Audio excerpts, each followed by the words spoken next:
Hivi leo tunaweza tukasimama katika safu, unasimama istau sufufakum wa'tadilu, hapa nasimama adui yako unaswali huko unamtukana, jinga sana, mpumbavu wewe, swala ipo? Hakuna swala.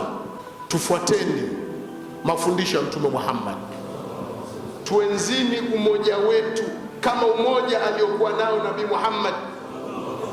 Umoja ni nguvu ndugu zangu, utengano ni udhaifu.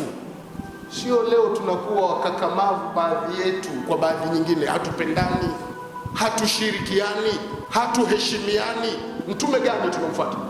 Unaweza kuwa na sijida kubwa kama dafu, lakini mnafiki wewe, mchawi wewe, hasidi wewe, mwenda wazimu wa dini wewe, pashkuna mpereto wewe, mgombanisha watu wewe, mwizi kibaka wewe.